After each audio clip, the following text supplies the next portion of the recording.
today's Bhagavatam discussion as we continue on the 10th canto. It's the Summum Bonum.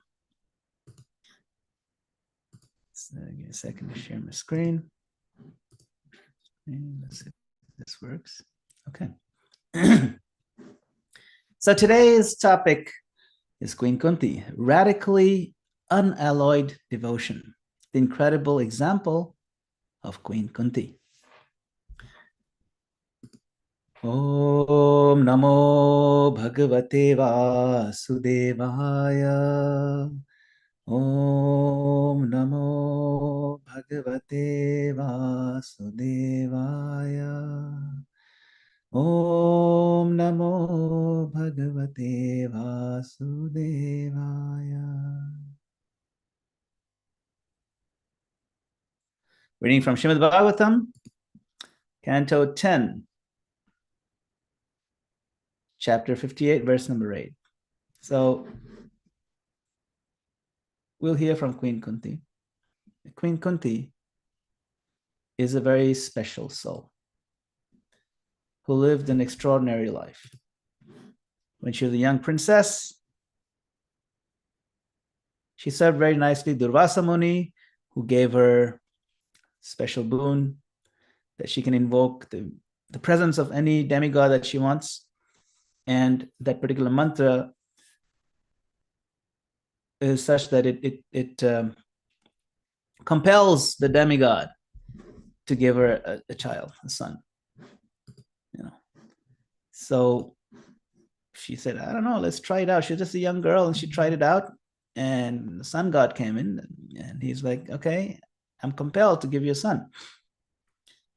And she's like, no, I'm too young, I'm not married, it'll be a big scandal. And he said, well, you have to figure it out. He gave her the boy, and she eventually became the mother of the first Kaunteya. The first Kaunteya was Karna. And then, of course, she had to give him away. She put him in a basket, and so on. And later on in the Mahabharata, we see her sons, the Pandavas, they're going through so many trials and tribulations. And these are summarized in the first canto by Queen Kunti herself. And then again, here in the 10th canto, we come to the point where Krishna is visiting the Pandavas in their city of Indraprastha. The story is going a little bit back and forth. Now, this point in the 10th canto is the story is a different time. It's earlier than all the tribulations, but it's really wonderful to see how Queen Kunti's narrative plays into different aspects of the Bhagavatam. So the verse today.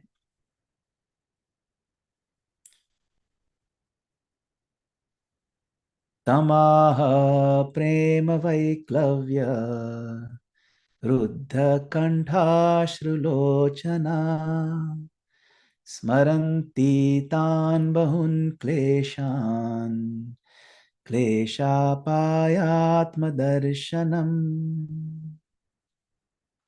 So overcome by love that her throat choked up and her eyes filled with tears, Queen Kunti remembered the many troubles she and her sons had endured. Thus she addressed Lord Krishna, who appears before his devotees to drive away their distress.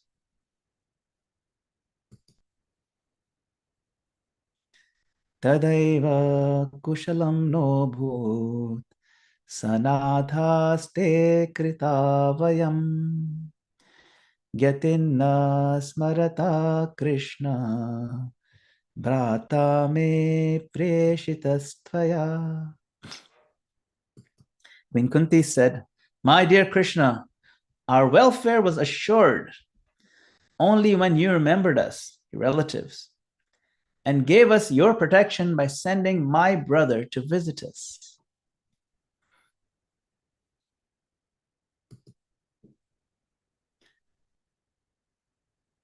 Na testi swaparabhranti vishvasya suhridatmana tathapi smaratam shashvat kleshan hamsi hridi sthita. For you, the well-wishing friend, and supreme soul of the universe. There is never any illusion of us and them. Yet even so, residing within the hearts of all, you eradicate the sufferings of those who remember you constantly. The purport here by servants of Srila Prabhupada. The intelligent Queen Kunti here points out that even though Lord Krishna is dealing with her affectionately as a relative, he is not compromising his position as the well-wishing soul of the universe. In other words, the Lord doesn't play favorites. As he says in the Bhagavad Gita 9:29, Samaham sarva bhuteshu, I am equal to everyone. So while the Lord reciprocates with all souls, it is natural that those who love him intensely receive his special attention, for they want him and nothing else. Continue the verses. We'll do 11 and 12 as well. So now Yudhishthira speaks. Yudhishthira uvacha kimna acharitam shreyo navedaham adhishvara yogeshwaranam dudarsho yanno drishta kumedasam. King Yudhishthira said, O Supreme Controller, I do not know what pious deeds we fools have done so that we can see you, whom the masters of yogic perfection rarely see. Iti vaivarshikan masan ragya sobhyarthita sukham janayan nayananandam indraprastho kasam vibhu. Requested by the king to stay with them, the Almighty Lord remained happily in Indraprastha during the months of the rainy season, giving joy to the eyes of the city's residents. Purport. If possible, the readers of the Bhagavatam should try to correctly chant the Sanskrit verses, which are exquisitely poetic.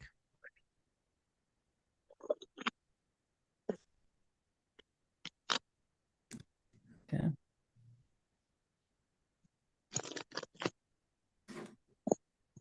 Om Jnanatimirandasya Jnananjana Shalakaya Chakshurun Militam Yena Tasmai Shri Gurave Namaha.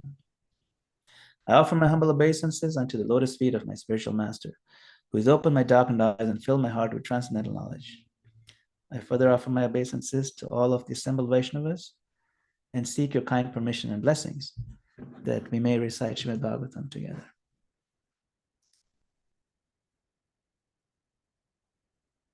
So, here we're reading Srimad Bhagavatam, but we see a lot of the story of Mahabharata being repeated. What the Pandavas did, what they went through. There's a lot of, you can say, even redundancy. Why is that? It's the same author, Vyasadeva. Same author who wrote Mahabharata. Same author who wrote Bhagavatam and so many other scriptures. So what is this Bhagavatam? Why is he reiterating some of these stories? Sometimes in considerable detail, like you can see here. So if we go back to the beginning of Bhagavatam, we remember that Vyasadeva was feeling morose and he was feeling kind of depressed and saying, I've wrote the Mahabharata, written all the scriptures. Why am I not feeling that bliss? And as if sensing his dejection, Narad Muni comes in and asks him sarcastically, my dear Prabhu, why are you feeling all this? Why are you feeling so down? And Vyasdev says, my dear Lord, you know better than me. In fact, it's so nice you came. Why don't you help me out? Help me understand. I've done so much work. Still, I'm feeling, so dissatisfied. Narada Muni said, yes, you have done so much work, but what you have done is abominable. Like, what? Yes. Of course, there's so many wonderful things written in the Vedas. You wrote even the Mahabharata, which contains the Bhagavad Gita. Very nice. Then what's abominable? He said, you have neglected to fully glorify Krishna. You have neglected to put Krishna in front and center. Yes, your strategy is kind of understandable that you want to sugarcoat the real spiritual medicine with material enticements. I get it, but it's not working. It's not going to work. People will take the sugar coating and they'll throw the medicine away. People will just run after your scriptures for their own selfish needs, and rarely with anybody get the point that Krishna is the point. Don't you see? And so Vyasadeva said, yes. Yes, Gurudev, you're absolutely right. I will do the needful. And then in his matured understanding, he wrote the Srimad Bhagavatam. Srimad Bhagavatam, in the beginning, the second verse of Srimad Bhagavatam, Vyasadeva gives the clear caveat that in this scripture, herein, there is nothing materially motivated. Everything is pure spirit. Dharma projita kaitavatra paramo nirmatsaranam satam vedyam vastavamatra vastu shivadam tapatrayon mulanam Srimad Bhagavate Mahamuni Krite Kim va pareirishvara Sadhya hridya varudhyate trakritibi Shushrushabhi sachanat. That is the second verse of Srimad Bhagavatam. And he says, herein there's nothing materially motivated. Everything is fully auspicious and is only meant for those who are nirmatsaranam, those who are freed from the envy and the materially motivated intense feelings. No, it's meant for those who are pure-hearted or for those who want to become pure-hearted. It's nothing but Krishna in this. And so he ended up rewriting, he ended up correcting the Mahabharata by restating those stories with Krishna in the focus. It's not that the stories were wrong. It's just that they were spoken from a different perspective. Therefore, the same stories of the Mahabharata, many of them are recounted here. You can see Queen Kunti is remembering. The remembrances of Queen Kunti give us a glimpse into the same Mahabharata stories, but from the point of view of pure devotional service. That's why even the Mahabharata stories are so infused and saturated with Krishna, with love for Krishna, with devotion, with the understanding that the whole purpose of life is Krishna. And we get a whole new facet of understanding of how the Pandavas, how Bhima is a pure devotee of Krishna, and how Arjuna is a pure devotee of Krishna, and how Nakul, Sahadev, and Yudhishthir, and Queen Kunti. Queen Kunti is a gem among the devotees of Krishna. So now we're coming back to Queen Kunti. So the Bhagavatam is a string of amazing stories that are actually history, by the way, and they're interspersed with stutis or prayers of various devotees. So now, this particular section of reading, Srila Prabhupada expands on it in the Krishna book. And he says in the book, after meeting with the 5 brothers, Lord Krishna personally went to visit Srimati Kunti Devi. So this is the visit of Krishna to Indraprastha, the Pandavas' new city.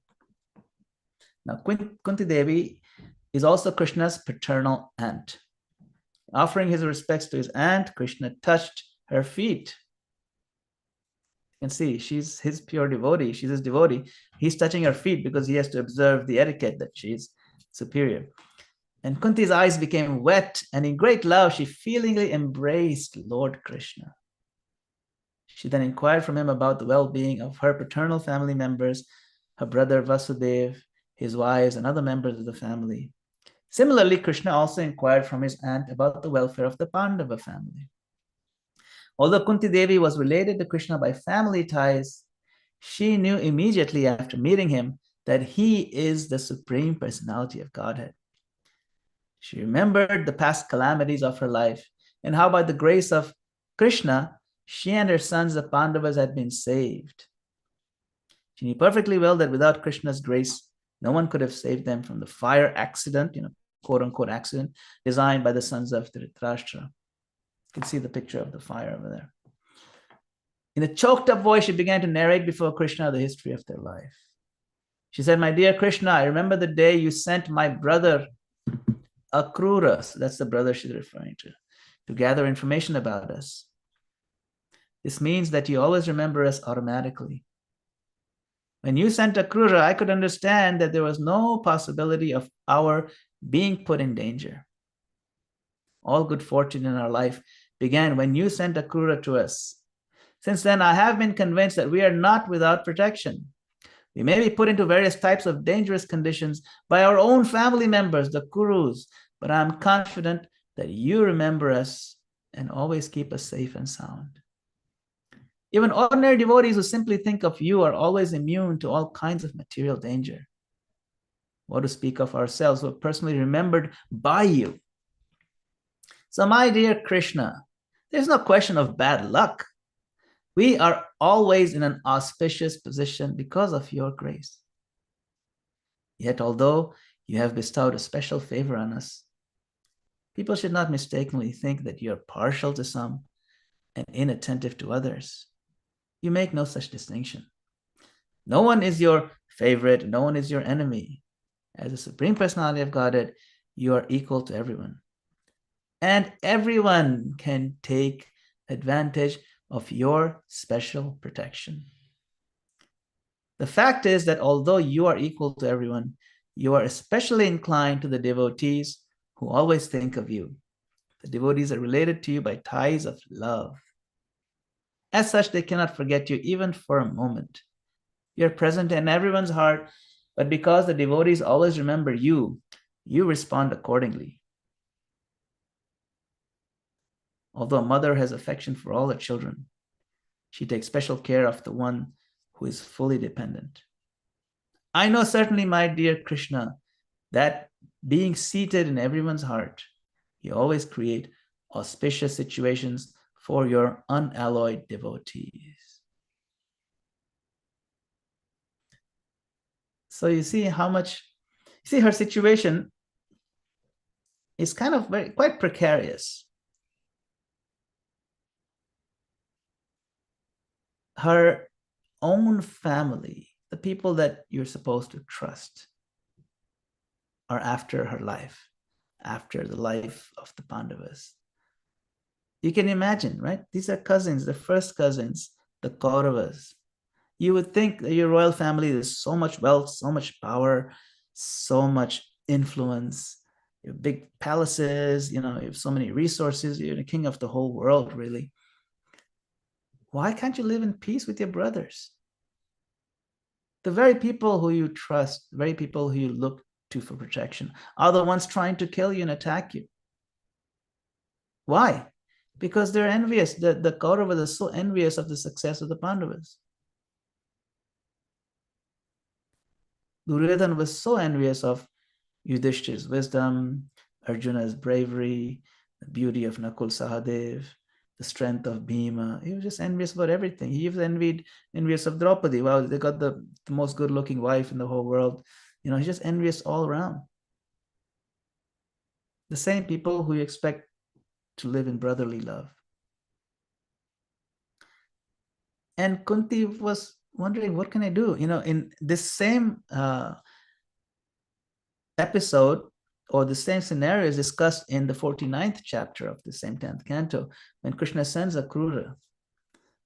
Akrura is Kunti's cousin. And Kunti then sees Akrura, and Akrura comes, he talks to Dhritarashtra, he says, "What's wrong with you? Why can't you live nicely together? Otherwise it's just going to be a big fight coming up. I can smell it." And Dhritarashtra didn't listen. But when Kunti saw Akrura, she felt, yes, this is a messenger of my Lord Krishna. Now I know Krishna is thinking of us. I know Krishna is going to take care of us. So what does that mean? You see, when you're in a very unusually fearful situation, or a disturbing situation. If we turn to Krishna, Krishna reciprocates. Queen Kunti is a very advanced devotee. Yes, she felt that we're surrounded by jackals who are our own family members. You would think you'd be safe there, but no. And it's not that she felt really that fearful, but she felt that, my own children, mothers feel very much for their children's safety. And the first thing that Akrura came and told her, look, Kunti, your sons are incredibly powerful. There's nothing you need to fear. They can conquer the whole world, any one of them, don't worry. Now, because, yes, she knew that they're very powerful, but her sense of confidence was reposed in knowing that Krishna is thinking of her and Krishna is there for her. So that is her message to us. Krishna. She mentions here that he is in everyone's heart and he is the well-wisher of everybody. So those of us who are practicing devotees, we can rest assured that Krishna is there for us. Fine, but isn't it too presumptuous to think that Krishna is thinking of us? I understand if he's thinking of wonderful devotees like Queen Kunti, but little old me with all my little weaknesses and imperfections, and maybe I'm not really much of a devotee. He's not going to send an Akrura for my welfare to inquire upon me. Am I deserving of his attention? And sometimes we may fall into the trap of thinking that we don't deserve Krishna's attention. But here Prabhupada reminds us that Krishna is equal to everybody. He gives equal attention to everybody. But if we give attention to Krishna, then Krishna will reciprocate with more attention. That is actually one of the definitions of equality. Because if I started giving attention to Krishna and he didn't give me any more attention than he gives to anybody else, that is not equal. Then that'll be unfair to me. So Krishna is supremely fair. And he gives us a clue and the trick that, look, you want more attention? You just give more attention to me. Just show me you're interested. I am totally interested in you, Krishna is saying. Just think about it. I'm so interested. I'm hanging out with you in your heart. No matter what you're doing, no matter how sinful or degraded you choose to make your life, I am right there with you. And I'm waiting just for you to turn to me. And Kunti is reminding us that by constantly saying you're in everyone's heart, you see. So Queen Kunti's prayers are among the finest. So this very first stuti, like I said in the Bhagavatam, is a string of stutis of prayers. This first stuti of the Bhagavatam is Queen Kunti's prayer. It's right there in the first canto, very, very early on. It is so rich in its depth of philosophical understanding, as well as soaked in loving devotional feelings. This set of prayers alone can give us devotees a solid foundation in Krishna consciousness. This is why Srila Prabhupada conducted a series of lectures on these prayers. And from that came about this book, The Teachings of Queen Kunti. One of my favorite verses in this section. The whole teachings of Queen Kunti are definitely worth memorizing and meditating on. Side note, she's a woman. Yes. One of the first gurus of Bhagavatam is a woman. Anybody who doesn't want to take instructions from great devotee women, you can tune out right now. Those who are interested, you can stay. All right. She prays, Janmaishwarya Shuta Shribhi Edhamana Madah Puman Naiva Hartya Bidhatum Vai Tvama Kinchana Gocharam. She says, my dear Lord, your lordship can easily be approached, but only by those who are materially exhausted. One who is in the path of material progress, trying to improve himself with respectable parentage, great opulence, high education, bodily beauty, cannot approach you with sincere feeling. Janma, Aishwarya, Shruta, Shri. These make you increasingly intoxicated, she says. Edhamana, increasingly. Mada, this mother make you mad. Same word, mada. If we are running after these three things, we cannot run after Krishna because they're in two opposite directions. You can't run after this in this direction and then hope to come closer to this. You're moving away. So don't run after these things. Incredibly, Queen Kunti had all these. She had high parentage. She was very educated, incredibly beautiful.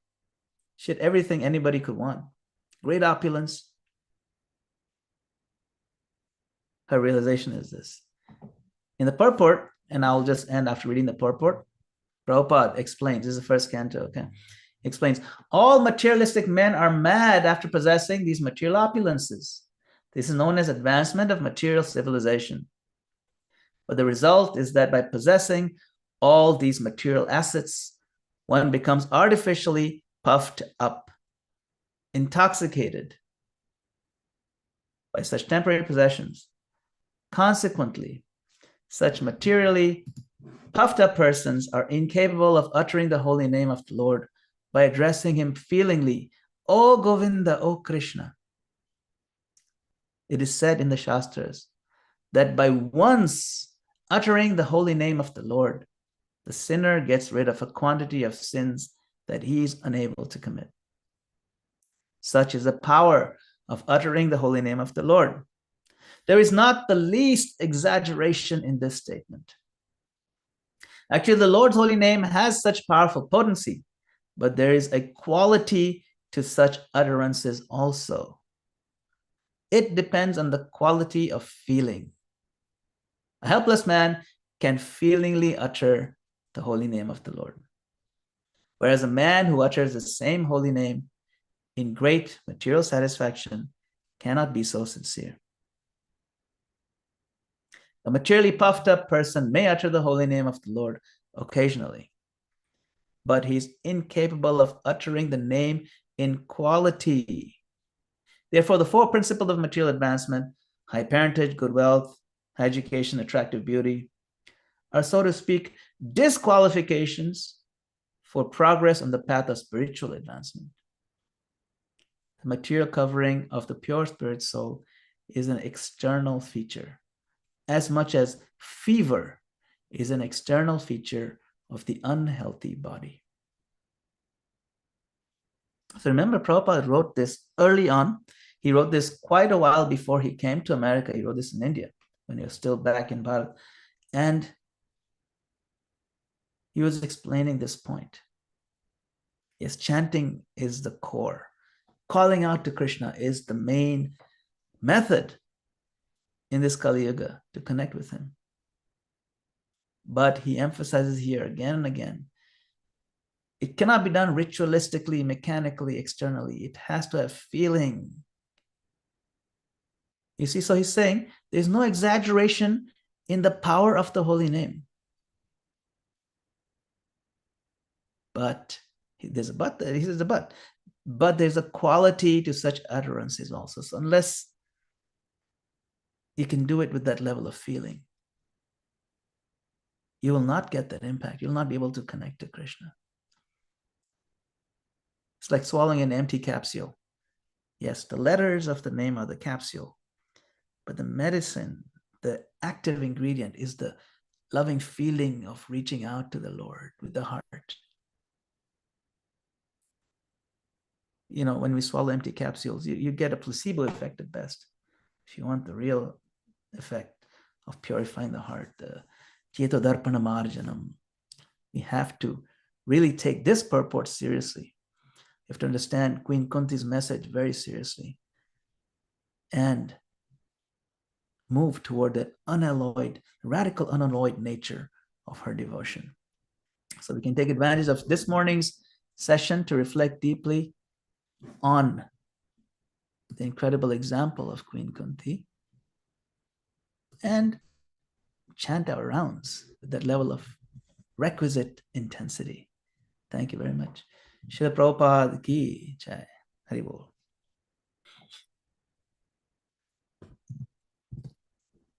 Okay, if there's any loving exchange to be had, this is the time.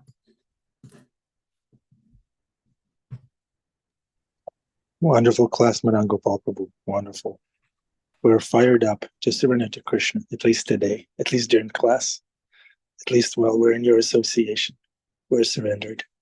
Okay, temple room. I see burning tears on Adipusha Prabhu's cheeks. Hare Krishna, can you hear me okay? Yeah. Yeah? Madana Gopal's classes are superlative. I mean, we're hearing about Queen Kunti appreciating shelter and being consoled that there's shelter available. And this world is so crazy. There's so many people saying so many crazy things. And the class that we received just now, full of wisdom, sincerity, sanity, just sanity. In a crazy world, when we hear sanity and wisdom, it's so refreshing. And she's longing to be sheltered, to be cared for by that quality, by a person of that quality. And we hunger for that. And we're so grateful, like Narada Muni was saying to Srila Vyasadeva, that Krishna is so wonderful that we can get that it's available. Prabhupada said, you will get the quality of association you desire. If you want the association of somebody who's second class, you'll get that. You'll have an excuse not to surrender and you'll become third class. But if you want the quality of association with somebody who's first class and you're willing to be submissively hearing from a person of that caliber, then you will get that. Krishna will give you that. So thank you very much for this, clear presentation, full of wisdom and sanity. And I'm hoping to eke out a little desire in my heart. Please, Krishna, let me stay in the association of devotees like this. Let me hear from them and avoid hearing from watered down, distorted, convoluted opinions that have some wisdom but are mixed with some kind of something material, something less than perfect. So thank you very much. Thank you, Srila Prabhupada. Thank you, Krishna. Thank you, Madana Gopala. All glories to Srila Prabhupada. Hare Krishna. Hare Krishna. I think there's a question here in the chat. How to do spiritual attainment in Lord Krishna day by day? It's a very good question. Maybe we can talk a little bit about that day by day. And this is good. It's very nice. Krishna Gowda wrote this question. The answer is in your question. The answer is day by day. That's very important. It's like saying, how do I build muscles? If I want to build a muscle and my muscle is very weak and atrophied, how do I build it? Can I do it in 3 days and see substantial results? No. But you can get started today, and then you do day by day gradually. You change your diet, spend some time doing the exercises. And if you really want to get good, you hang out with those who are successful in it, those who have a taste for that, those who have studied it very well. The art of bodybuilding, for example. So similarly, if you want to grow in spiritual attainment, certainly first you have to identify who are those who are the most absorbed, the most involved in their own connection with Krishna. How do you determine that? So we find those devotees who are very progressive, who are willing to help you. And of course, you study deeply. Srila Prabhupada was the perfect example of spiritual attainment in Lord Krishna. So definitely grab the books of Srila Prabhupada. They're up for grabs. They're everywhere. You just Google them, read, chant Hare Krishna every day. So if you chant Hare Krishna every day, that's the first thing. You chant Hare Krishna, Krishna Krishna, Hare Hare, Hare Rama, Rama Rama, Hare Hare. You chant happily, you chant with joy in your heart. You abandon all the other distractions in your life and until you're drunk in Krishna consciousness. And you're drunk so much that eventually you have to even hiccup. Sometimes that's how it is when you're drunk in Krishna consciousness. And we have examples right here. So you have to be very addicted to Krishna. And you develop more and more of that addiction. It's some people get addicted to 420. That's not good. Today is 420. I think people are celebrating that. Anyway, that's not where you want to go. You don't do that Dam Mara Dam. You want to do Hare Krishna, Hare Ram. That's what you want to do. So thank you for your question. Haribol. All right. We have a question from Prashant Prabhu. Based on the purport, is it more challenging for those who are well off, living comfortable lives, to be truly Krishna conscious? In another prayer, Kunti also says, may troubles always come my way, so I never forget to remember you. Does this mean if you're not having problems, it'll be difficult for you to be truly Krishna conscious? Very good question. Excellent question. Actually speaking, Prashant Prabhu, everybody in this world, whether they're rich or poor, whether they have comfort or not so many comforts, everybody is utterly miserable. If by being more rich, you'll be happy, then it'll be the rich people who will be dancing in the streets, not the poor. It's not that. To think that rich person is rich and poor person, no, that's not part of the equation at all. And I can understand how these prayers of Queen Kunti can be confusing. So she's saying basically that one who is running madly after these things will not be able to call you out. Now, rich people also running madly after them, poor people also running madly after these things. Depending on our karma, we have different levels of what we have available to us. But our orientation is away from Krishna. And all she's saying is, if you're facing this way, you're mad. Edhamana madhapama. You face this way. There's Krishna this way.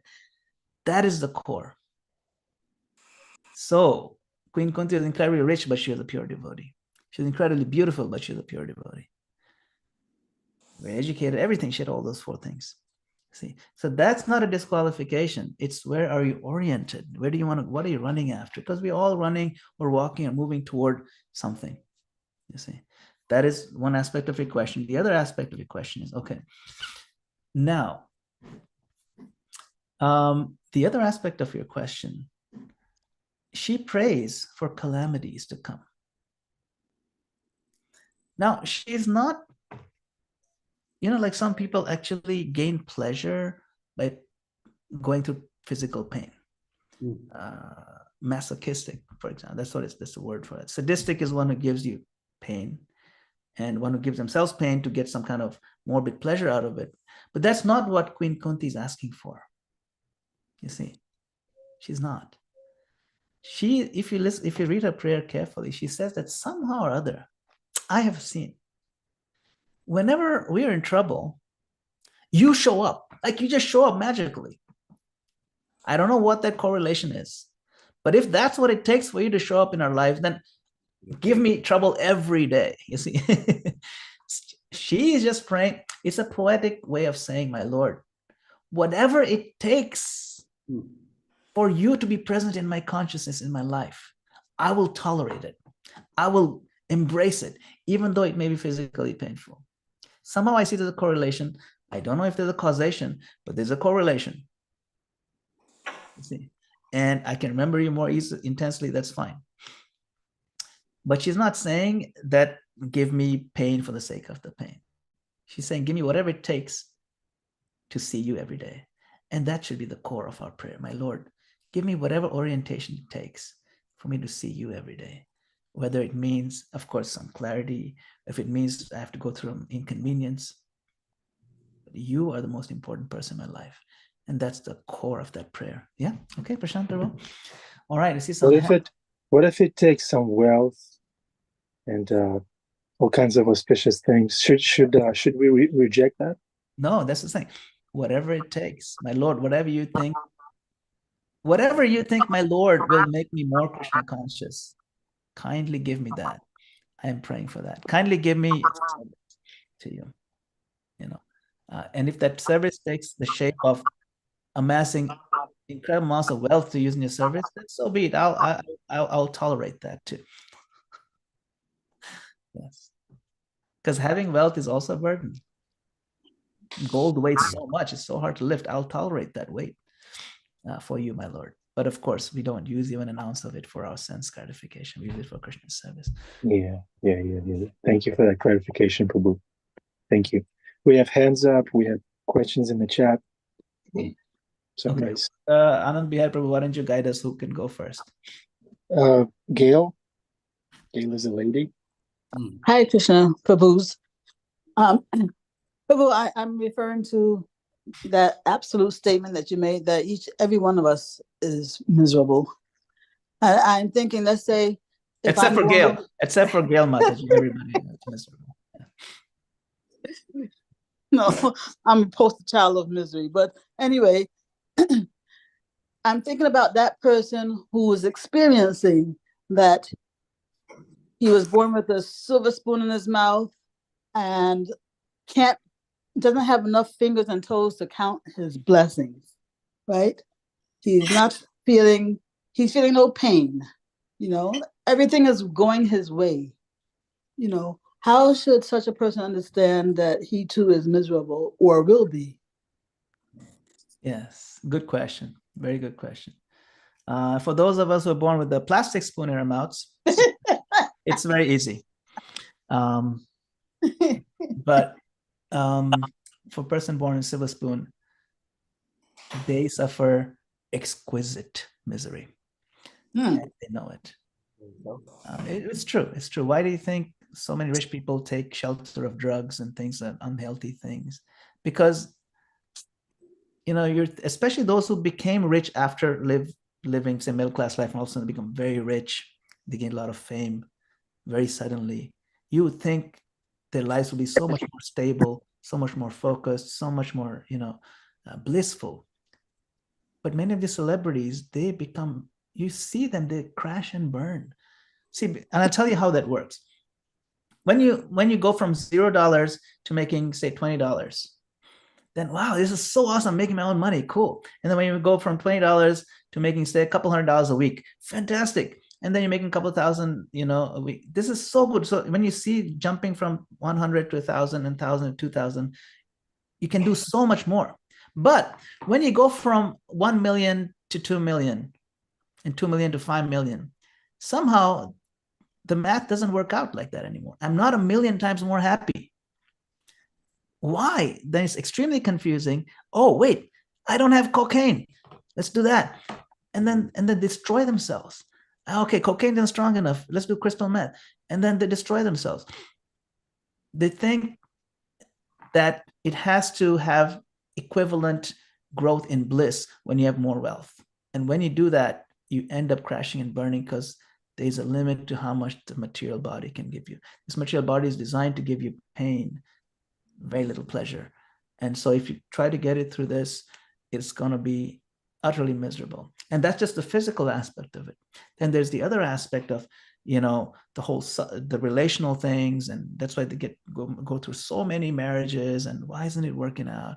Or okay, I have all the money and everything, but now I want power, so I'm going to run for president, and then they're just utterly miserable to try to run for some office, to get attention. So the silver spoon people, most of them are utterly miserable. All of them miserable. Some of them know it. Some of them are putting their heads in the sand about it. We see it. It's very obvious. So, nobody's fooling anybody here.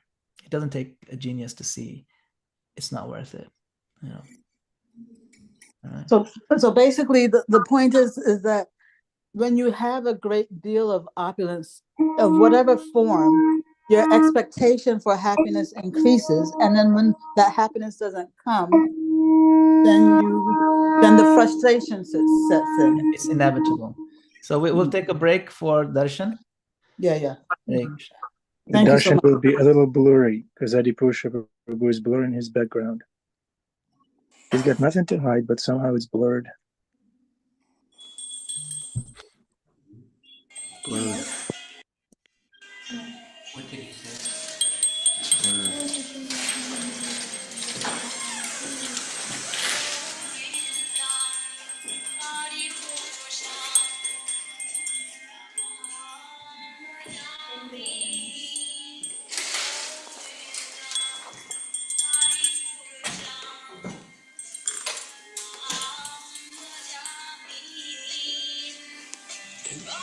blurred.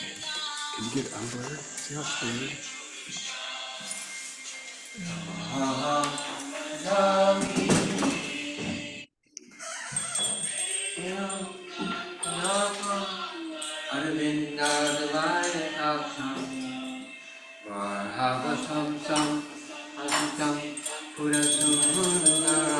I know what it is. It's blurry because of Adipusha Prabhu's tears. All right. They getting it? So long. They can hear it too.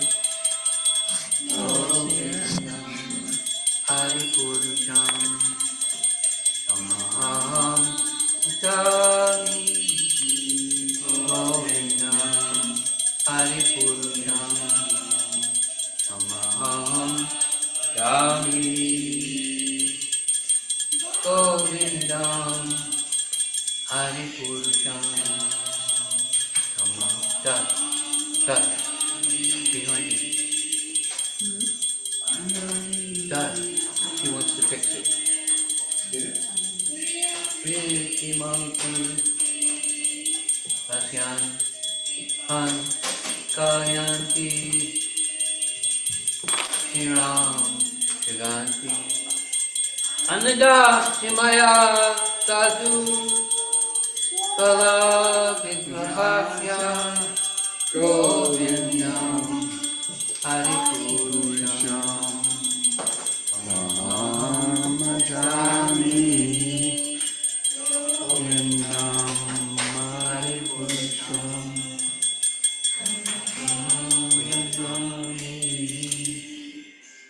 Govindam Hari Purusham Namajami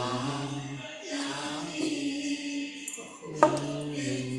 The turban on one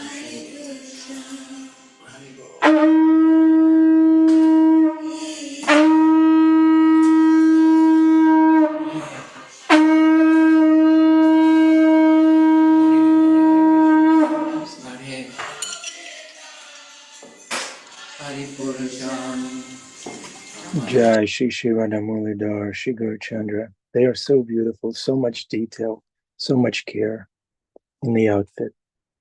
Krishna makes himself available to us every morning, 8 o'clock, no matter what. Krishna is there. The parampara is there. See, we're part of this parampara, dear devotees. Like we say, don't drop the ball. We represent the parampara. Okay, Madana Gopala Prabhu, if you have a few minutes, can you, Jamuna Jaya. Jamuna Jaya is here. There you go. Wow, nice. Yeah, no, sure. Yeah, we have some time. It's Saturday morning, no problem. Good. So I think we wanted to continue some more discussion here. There's some questions in the chat. Is Bhima Prabhu still want to say something, or what's the deal there?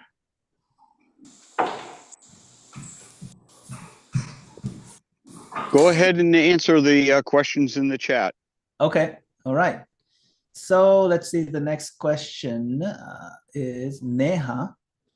Is there anything mentioned about superstition in the scripture? Should we believe in that? It's a good question.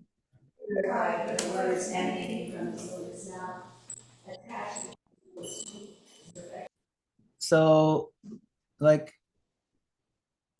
I always tell people, are you superstitious? I say, I'm not superstitious, I'm just a little bit stitious, you know.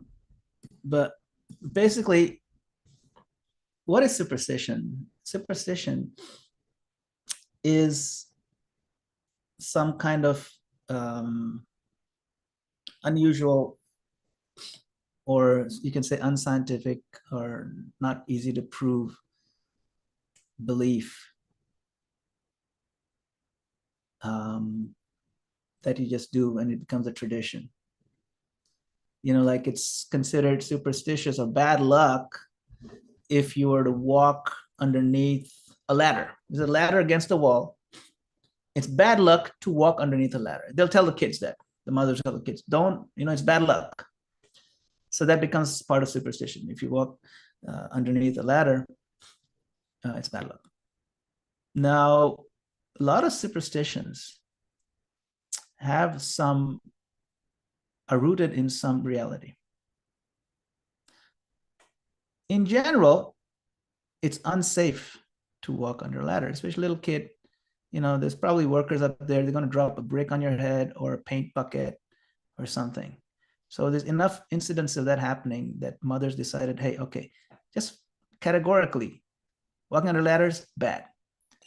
Tradition. That's how superstitions develop. So I'm gonna have to. So basically, superstition is a broad category of things. Now, in scriptures, there's also many kind of things that they tell you to do, tell you to avoid. And someone may say, oh, this is just superstition. But scriptural injunctions, especially those that are emphasized by the spiritual master, they may not necessarily be immediately intuitive why that's there. It's like the superstitious. Why don't you do that? But because they're scriptural injunctions, we will maybe later on realize why it's valuable. You know, so superstitions, by the word superstition, it generally means unscientific, backward village people do that. But that's why we don't use the term superstition. It's a real thing, but people have superstitious beliefs. Many of them may have been founded in something real back then, but they may not be relevant today. You know, so we have to kind of evaluate anything that seems superstitious to us through the lens of scripture and through the lens of Guru Sadhu. So Guru Sadhu Shastra, you combine them and you get your guidance on what kind of things to do, what kind of things to avoid. All right, I hope that helps, Neha. We have another question from Jeffrey Ackler. You eradicate the suffering for those who remember it constantly. So that says, one cannot be simultaneously grateful and depressed. One cannot be in distress when in pure conscious awareness of Krishna. It's not an aphorism, it's a statement of scientific fact. Thank you for sharing that. Very nice. And then Venetia is emphasizing that we're drunk with Krishna conscious vision. That was, I think, in reference to the camera. We're no longer drunk because we can see clearly now. So that's also okay. And then Bhima Prabhu emphasizing superstition is not taking responsibility for your actions and blaming unseen fates for your just due. Yes, that's another angle to look at it. Thank you, Bhima Prabhu. Okay, so that's pretty much it for the questions in the chat. Bhima Prabhu, you wanted to add more? Do you want to give a comment and so on? As a village person, Bhima Prabhu, are you superstitious?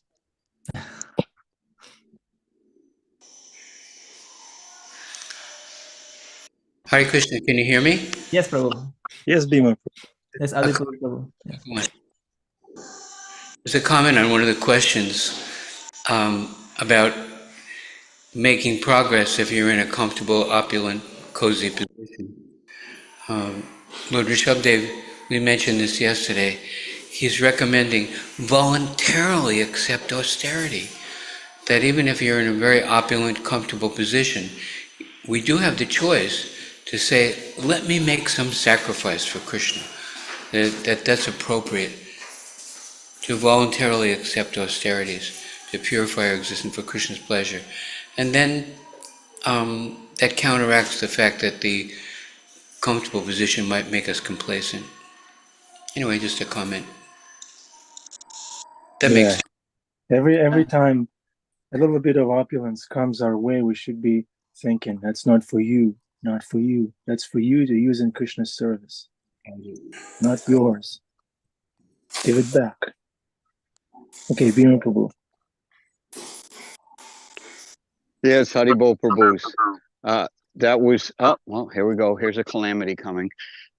Anyways, I just wanted to say that the other day, my brother sent me some long lost photos of our childhood, and the photos that my father used to take were always action photos. So when I saw them, these are photos I hadn't seen in over 50 years, 55 years. Come on, Ron.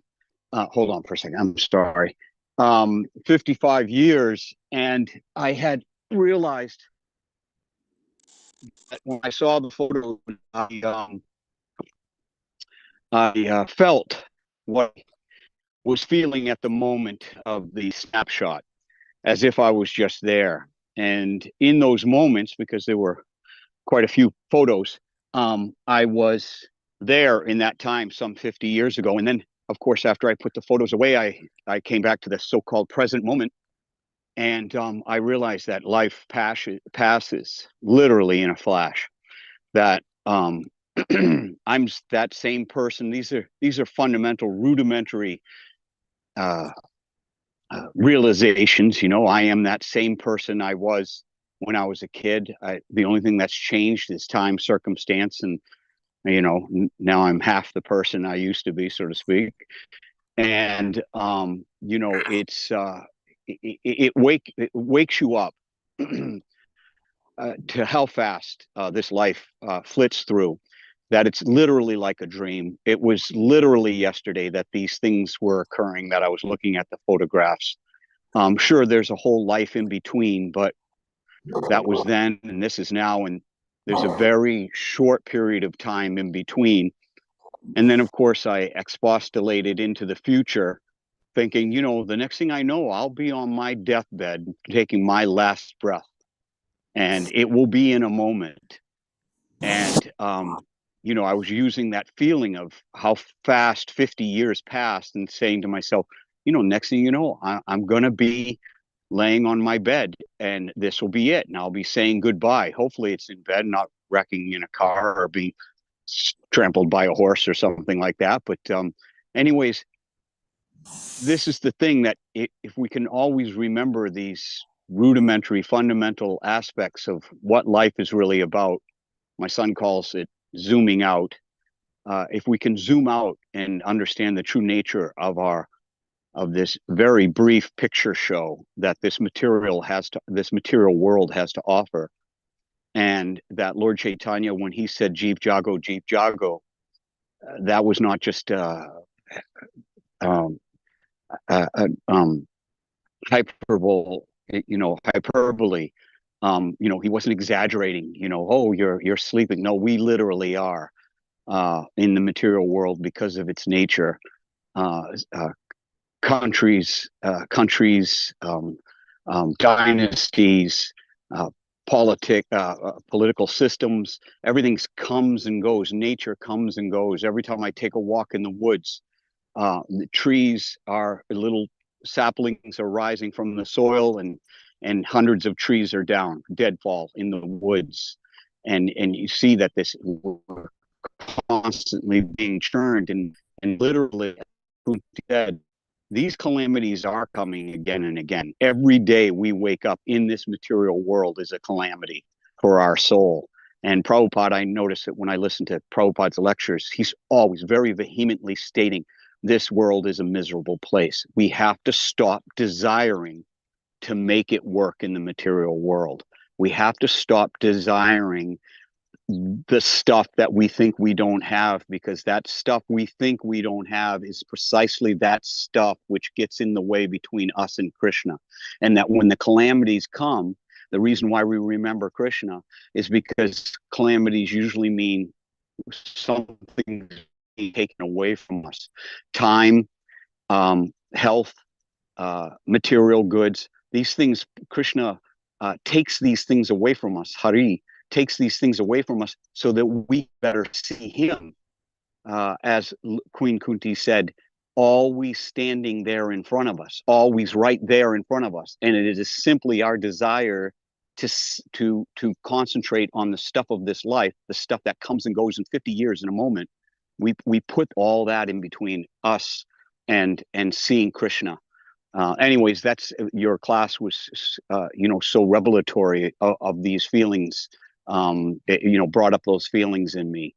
Thank you so much, Prabhu. Hare Krishna. Thank you very much, Bhima Prabhu, for the wonderful comment.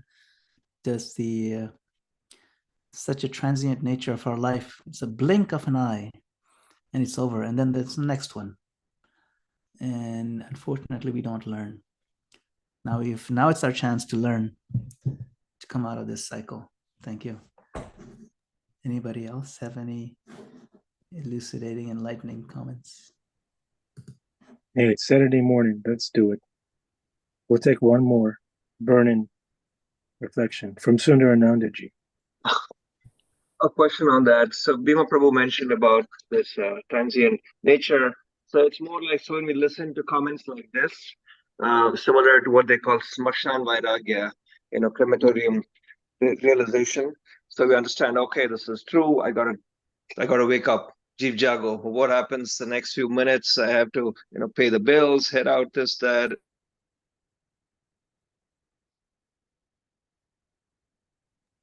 You're muted, Sundar Anandaji. Okay, you're back. Yeah. Okay. So I think his question was, is Smashan Vairagya that Yes, sorry. I think I got a call, so I might have cut out. Yeah. Yes, Yeah. that was my question. How Sure. do we stay in that How do we consciousness? stay? Yes. How do we stay in the Smashan all day long, basically? Yeah. Smashan refers to the crematorium. The bodies are burning, and it's not particularly fragrant over there, but it reminds you of the transient nature, the temporal nature of our own inevitable death. It shakes us when we see the body burning. In Bharat, where they do this, you don't do it in these box-like ovens where you don't see the body. You see it. You see it out in the open. The burning ghat. The body is on the pile of wood. Madame Gopala Prabhu, is it true that they're supposed to break the skull with a stick to let the brain burn? I have heard that. I haven't seen it done really so much. But I think it's definitely an advisable thing, because when I saw one funeral like that, the brain exploded because of the heat. And it's kind of, grotesque, right? Pop, the piece of bone goes flying there. You got to watch out, So yeah, it's pretty graphic.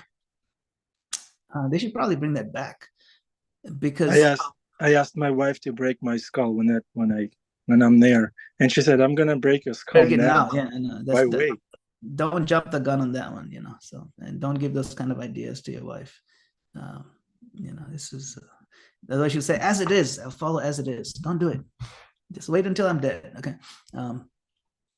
So yeah, the jarring nature of attending that kind of funeral, it does shake us. That's why Smashan Vairagya, again, we realize, this life is, why am I so worried about all these things?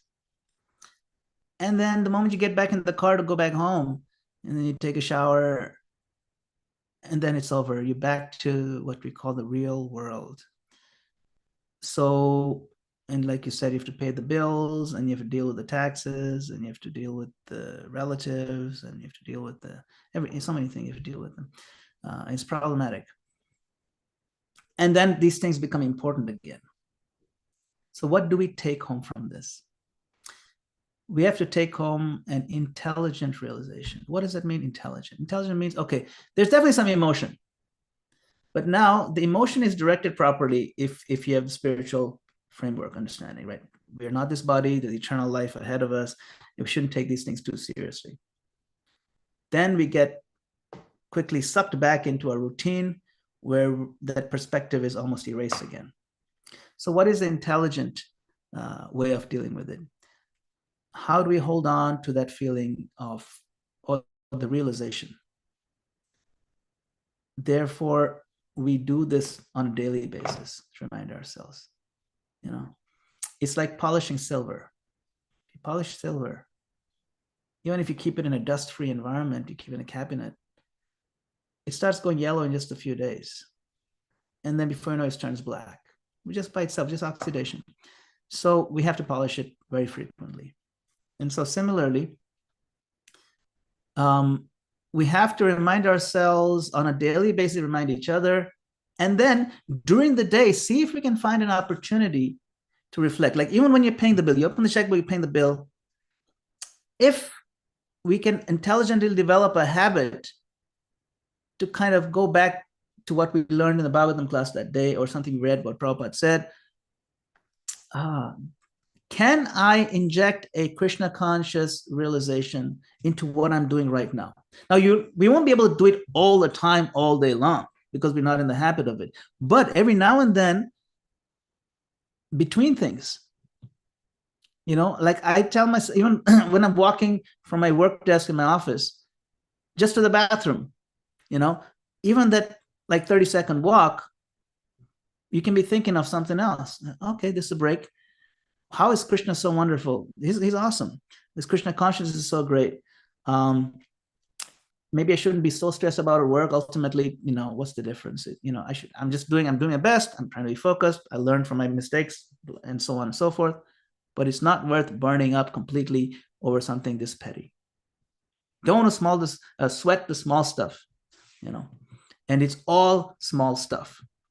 So that's the realization. If we get it, there's so many, the spectrum of realizations that come up in our different Bhagavatam studies. Whatever is relevant, if we can connect it to that day's events, we'll remember Krishna. And remembrance of Krishna is the key that unlocks the permanent vairagya. That's Smashan vairagya that you feel momentarily. It becomes more permanent because remembrance of Krishna brings that. All instructions in all the scriptures fall into two categories. Do this and don't do that. Hold on, let's quiz Sundaranandaji. So what are those two instructions, Sundaranandaji? Always keep the wife happy and never forget Krishna. Yes. Yeah, got it. Thank you so much, Prabhu. Amazing. Right. Yeah, thank you for those points. It really helps. Appreciate it. Hare Krishna. All right. The 2 points are men are from Mars and women are always right. Okay. So Jai. And we're all female. that's right. Okay. All right. Karthik has the realization. Wonderful class. Thank you so much. Yeah, I'll just read a quick one. Karthik says, one of my first realizations planting flowers in the backyard was that everything I plant will die sooner than later because the rabbit will eat it. So yes. So with that, we're all going to die, and yet we're never going to die. Only the body dies. We are eternal.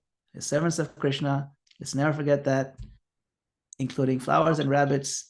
Everyone's servant of Krishna. Shri Prabhupada ki jai. Hare Krishna. Jai Madana Gopala Prabhu ki jai. Everybody on this call ki jai. Sundaranandaji, get a crematorium tattoo. Yeah. Yes. And then you remember every day. What's that? I said I'll blow up my own head on it. Like you said, you have to crack the skull. Probably get something done then. All right. Okay, Hare Krishna, Hare Rama. Thank you. It was so nice to be in your association. Thank you. Hare Krishna.